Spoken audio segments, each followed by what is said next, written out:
Coming up on RPM tonight, it's an off weekend for the Winston Cup Warriors, so the other racing series had a chance to take over the spotlight. We'll head out to the gateway to the west, where the NHRA Powerade Drag Racing Series thundered down the quarter mile under the lights. Was it Miller time, or was this Bud for you? Matt Kenseth heads to Daytona next week with his sights set on his first Winston Cup title. But can he maintain the pace he set in the first 16 races of the season? Scott Dixon is the hottest driver on the IRL IndyCar circuit. But will he stick around for 1 year only before heading to Formula One? And Danica Patrick's search for seat time takes her from the open wheel ranks to the sports cars. Time for you to earn 30 minutes of all-around seat time as RPM Tonight starts now. Going green, let's start by. Going green, let's start by. Bring them down. RPM Tonight is presented by Pennzoil. Protection for the way you drive. Pennzoil, we're driving protection.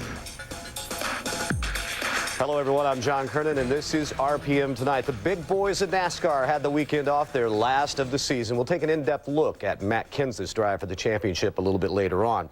But first, the NHRA Powerade Drag Racing Series reached the midway point of the 2003 campaign with its visit to St. Louis for the Sears Craftsman Nationals. And as we've seen over the past, the closest competition is found in the Pro Stock ranks, where only about 100th or 200ths of a second can make the difference between qualifying first and not making the show. With the competition that close, of course, they are tenths on the line. And here we are in second round eliminations. Points leader Greg Anderson versus Taylor Laster. Anderson red lights, so Laster advances to the semis where he lost to Ron Krischer. But by the way, Anderson, even though he's taken out early, he still leads the points over KJ. In the final round, it's Krischer versus Alan Johnson, and Krischer gets the whole shot. Johnson tries to reel it back in, another close race, but the win light goes to Ron Krischer with a 684. Pro Stock bike action, round one eliminations. Defending champ Angel Savoy looking for a sponsor, going up against Steve Johnson. Savoy a little bit late off the tree, tries to chase down Johnson, but comes up just a bit short of the line as Johnson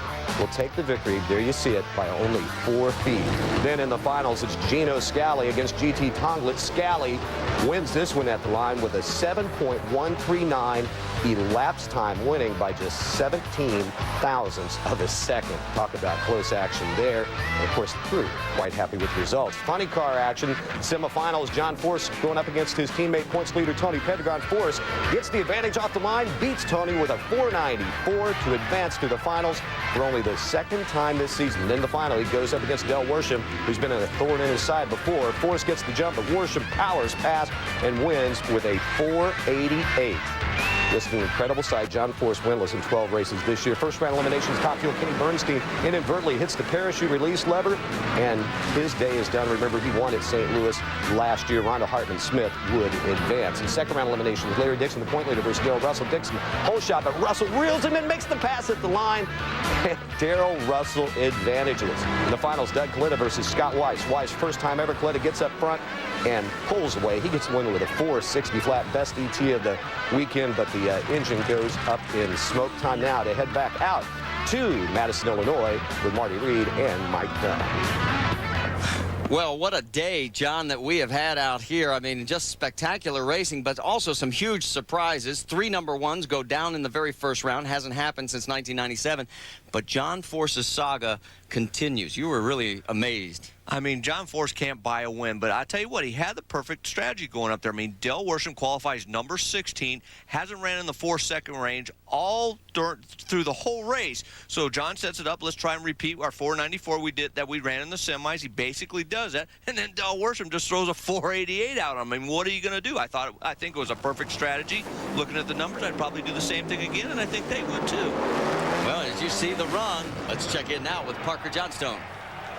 Marty, on a day when many crew chiefs were confounded by the heat, Del Worsham and his dad Chuck were able to figure this out. On the most difficult conditions, they had a setup where they were able to get down the track consistently all day long, and they took out the Force camp from the number 16 spot. Very impressive. Dave?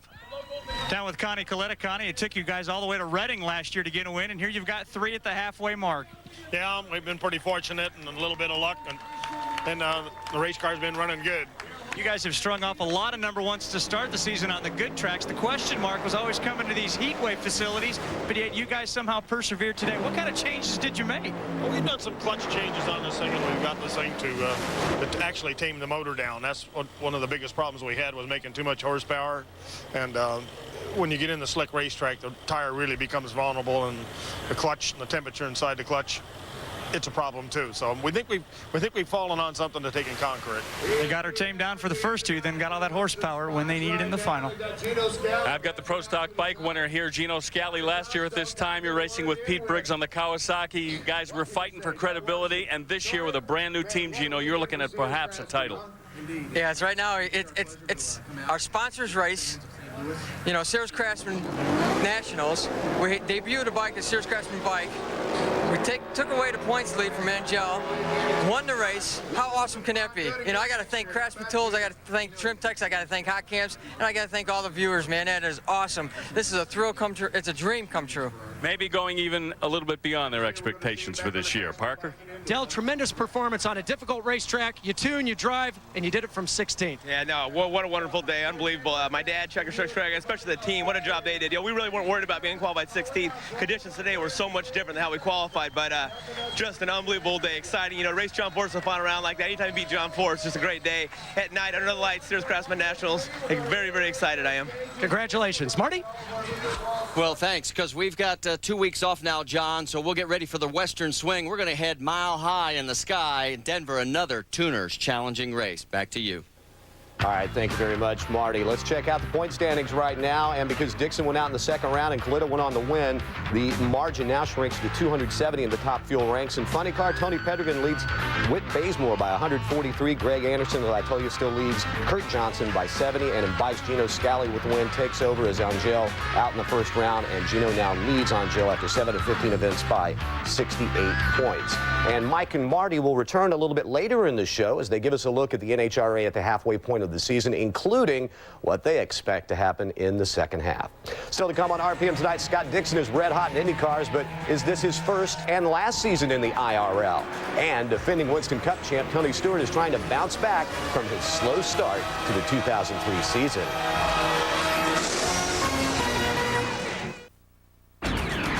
RPM Tonight is presented by Pennzoil. Protection for the way you drive. Pennzoil, we're driving protection. Jason Keller may not have had the fastest car of the whole race as the Busch Series competed at Milwaukee on Sunday afternoon, but he saved his best for last, taking the lead 21 laps from the end and holding on to pick up the victory, his first win of the season. Chad Blunt in the 66 car had a somewhat special paint scheme to honor Miller's 100th anniversary. The car was painted like the one Bobby Allison won the 1983 Winston Cup Championship with. Teammates Jason Keller and Scott Riggs found themselves battling it out during the race. Scott, who is second in the point standings, finished in the 7th spot.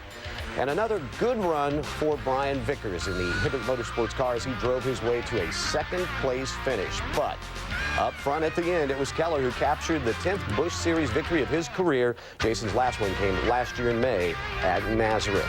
And Vickers, as I told you, finished in the 2nd spot after starting 8th on the day. And by the way, the starting lineup was determined by owner's points after Saturday's qualifying was rained out.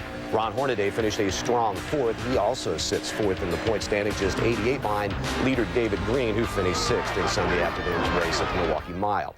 This is the last break of the season for the Winston Cup Series. With 20 races left to go, Matt Kenseth has the lead, but can he hold on? Mike Massaro takes a look at what has happened thus far this NASCAR season.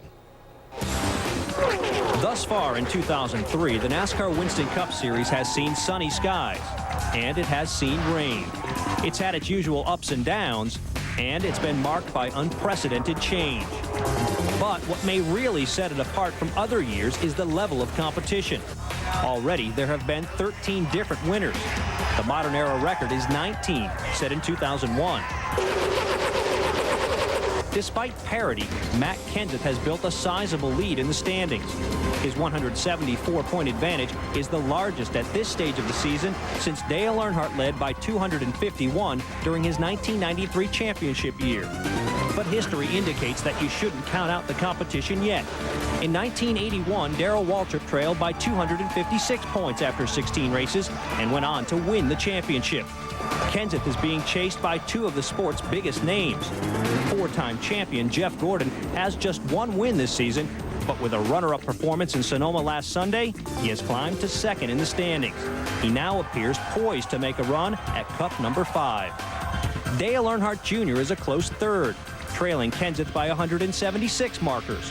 And there's a good chance he'll tighten that gap when the series returns to action with a restrictor plate race at Daytona next week.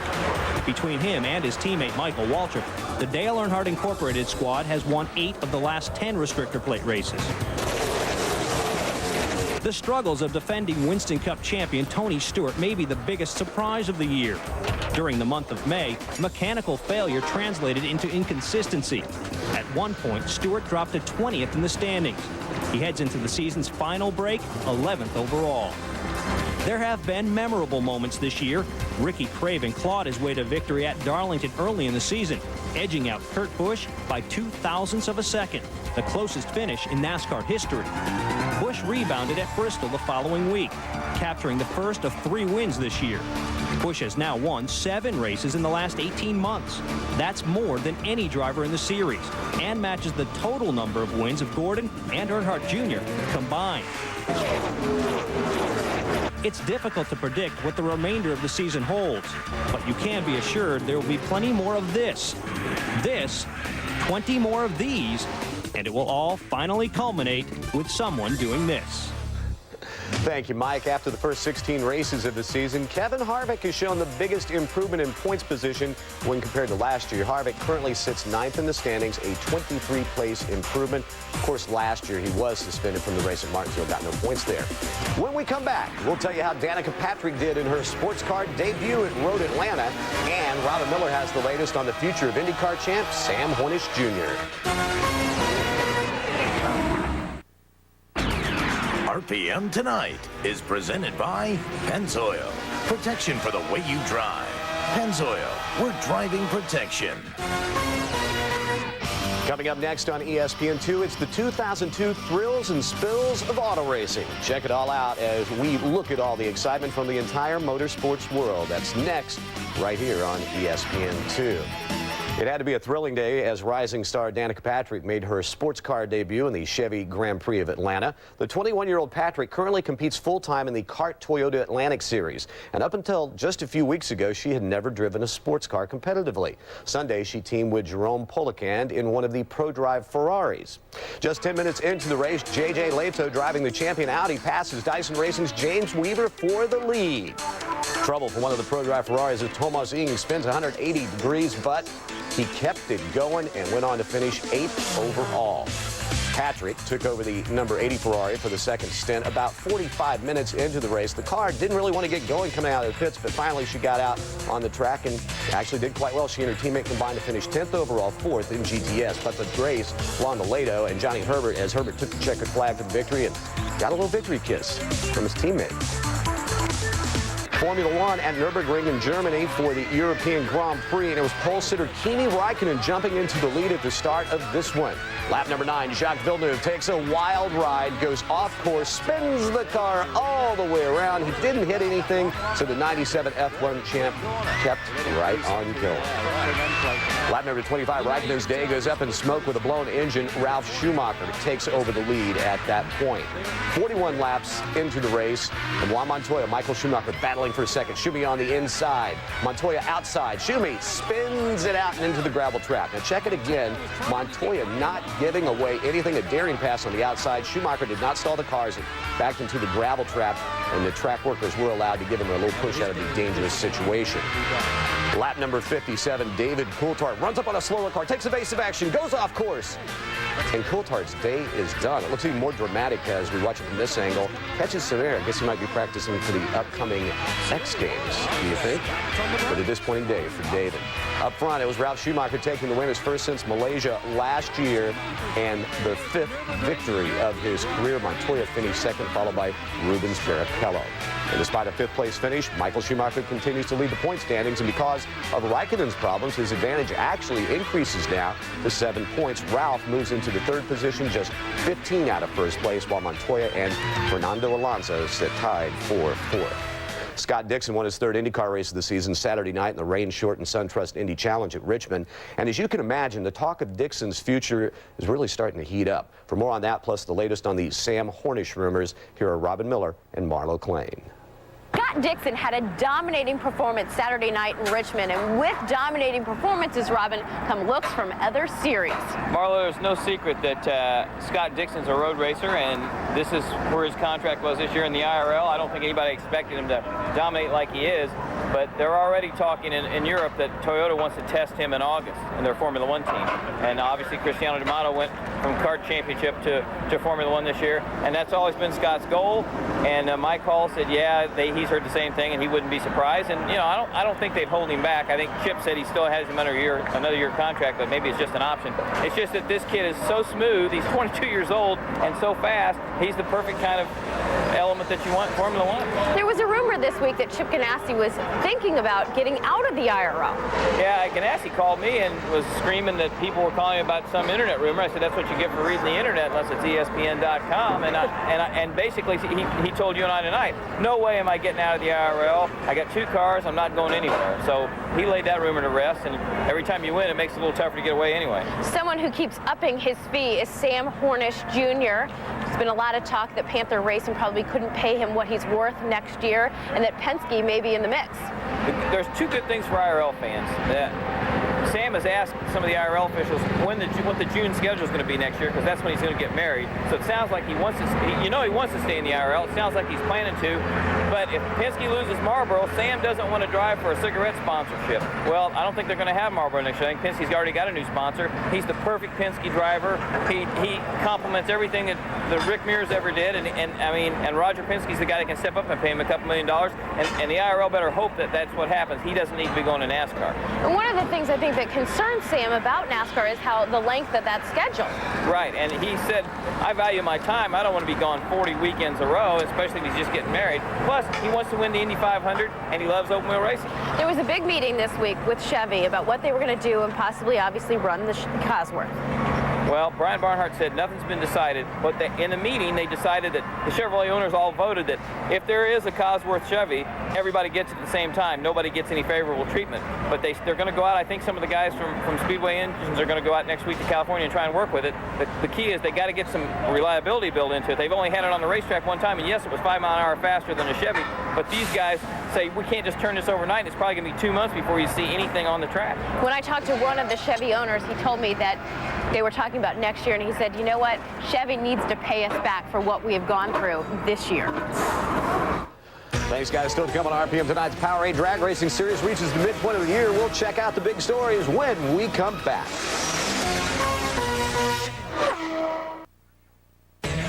RPM Tonight is presented by Pennzoil. Protection for the way you drive. Pennzoil, we're driving protection.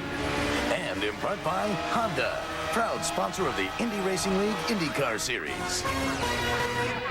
Man, Ty, that thrills and spills. You saw it right there. And coming up next on ESPN2 is the 2002 Thrills and Spills of Auto Racing. Check it out as we look at all the excitement from the entire motorsports world from last year coming your way next right here on ESPN2.